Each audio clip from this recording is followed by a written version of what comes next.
स्वागत है दोस्तों आज के मुख्य समाचार में। आज देश और दुनिया से कई अहम और बड़ी खबरें आ रही है दोस्तों। बात करेंगे हर खबर पर विस्तार से। रावत फडणवीस मुलाकात के बाद महाराष्ट्र में सियासी हलचल तेज, आज से अपने विधायकों का मन टटोलेंगे उद्धव। दोस्तों बात करेंगे इस पर विस्तार से। महबूबा मुफ्ती की पार्टी की बैठक में शामिल होने की इजाजत देने से सुप्रीम कोर्ट का इनकार। दोस्तों बात करेंगे इस पर भी विस्तार से। अनलॉक 5 सिनेमा हॉल और टूरिज्म खुलने की उम्मीद। दोस्तों बताएंगे 1 अक्टूबर से क्या क्या छूट मिल सकती है। बिहार असेंबली इलेक्शन 2020 एनडीए में सीटों का बंटवारा, बीजेपी ने लेजपा को दिया 27 सीटों का ऑफर। दोस्तों बात करेंगे इस पर विस्तार से। कृषि कानून के खिलाफ लगातार छठे दिन जारी किसानों का विरोध प्रदर्शन, अमृतसर में रेल रोको अभियान जारी। दोस्तों बात करेंगे इस पर विस्तार से। एनडीए में सहयोगियों की राय नहीं लेती सरकार, अखबार पढ़कर फैसलों के बारे में पता चलता है। सुखबीर सिंह बादल का एनडीए पर बड़ा आरोप। दोस्तों बात करेंगे इस पर विस्तार से। कांग्रेस राज्य सरकारें उठाने जा रही है एक और बड़ा कदम, मोदी सरकार की बढ़ सकती है मुसीबत। तो चलिए दोस्तों देख लेते हैं आज की पहली बड़ी खबर। रावत फडणवीस मुलाकात के बाद महाराष्ट्र में सियासी हलचल तेज, आज से अपने विधायकों का मन टटोलेंगे उद्धव। जी हां दोस्तों बता दें महाराष्ट्र की राजनीति में कब क्या हो जाए कहा नहीं जा सकता। शिवसेना नेता संजय राउत और पूर्व मुख्यमंत्री देवेंद्र फडणवीस की होटल में गुप्त मुलाकात के बाद महाराष्ट्र की राजनीति में हलचलें तेज हो गई। दोस्तों बता दें संजय राउत और देवेंद्र फडणवीस की मुलाकात के बाद मुंबई से लेकर दिल्ली तक सियासत गर्म हो गई है। इस बीच देवेंद्र फडणवीस से मुलाकात को लेकर संजय राउत ने कहा है कि जब दो नेता मिलते हैं तो निश्चित रूप से राजनीतिक विषय पर ही बात करते हैं, इसमें कुछ भी नया नहीं होता है। हमने भी भारत चीन, भारत पाक मुद्दे और कृषि बिलों पर बात की है। दोस्तों इस बीच रावत और फडणवीस की मुलाकात के बाद मुख्यमंत्री उद्धव ठाकरे ने विधायकों की बैठक बुलाई। बताया जा रहा है कि उद्धव ठाकरे विधायकों से छोटे छोटे ग्रुप में मिलेंगे। जानकारी के मुताबिक इस दौरान उद्धव ठाकरे अपने विधायकों का मन टटोलेंगे। चलिए अगली खबर। महबूबा मुफ्ती की पार्टी की बैठक में शामिल होने की इजाजत देने से सुप्रीम कोर्ट का इनकार। जी हाँ दोस्तों बता दें जम्मू कश्मीर के पूर्व मुख्यमंत्री और पीपुल्स डेमोक्रेटिक पार्टी के अध्यक्ष महबूबा मुफ्ती की रिहाई की मांग वाली याचिका पर आज सुप्रीम कोर्ट में सुनवाई हुई।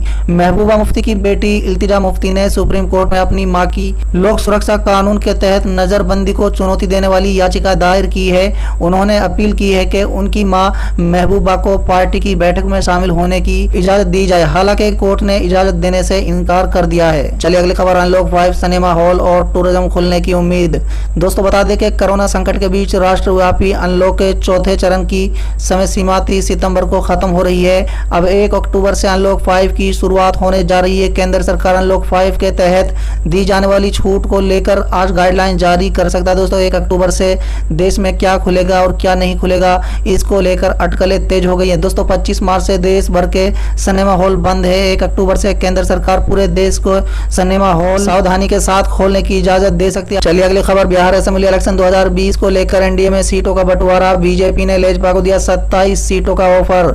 जी हां दोस्तों बता दें बिहार में विधानसभा का बिगुल बज चुका है। सभी पार्टी अपने अपने गठबंधन का समीकरण ठीक करने में जुटी हुई है। सीट बंटवारे को लेकर महागठबंधन और राष्ट्रीय जनतांत्रिक गठबंधन यानी एनडीए दोनों ही गठबंधनों में धड़क दलों के बीच रार मची हुई है। खासकर एनडीए में लेजपा की तरफ से लगातार ये बताया जा रहा है कि वो 143 सीटों पर अपने उम्मीदवार उतारेगी, लेकिन इस बीच खबर है कि बीजेपी ने लेजपा को 27 विधानसभा सीटों और एमएलसी की 2 सीटों का ऑफर दिया है। दोस्तों बीजेपी ने लेजपा को इन सीटों की पूरी लिस्ट भी सौंप दी है।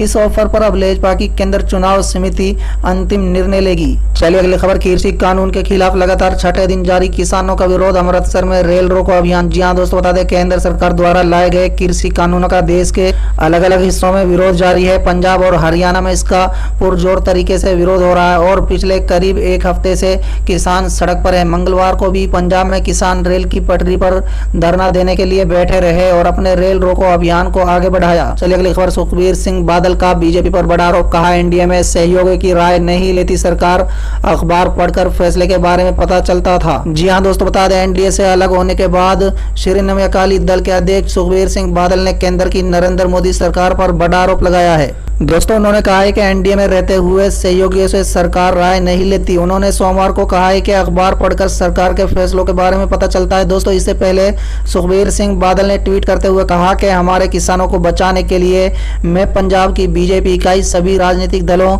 और संगठनों के साथ आने का आग्रह करता हूं। कृषि अर्थव्यवस्था को बढ़ावा देने की जरूरत है और शिरोमणि अकाली दल इस दिशा में किसी भी तरह का प्रयास करने के लिए तैयार है। दोस्तों बता दें किसानों से जुड़े बिलों के विरोध में शिरोमणि अकाली दल एनडीए से रिश्ता खत्म कर चुका है।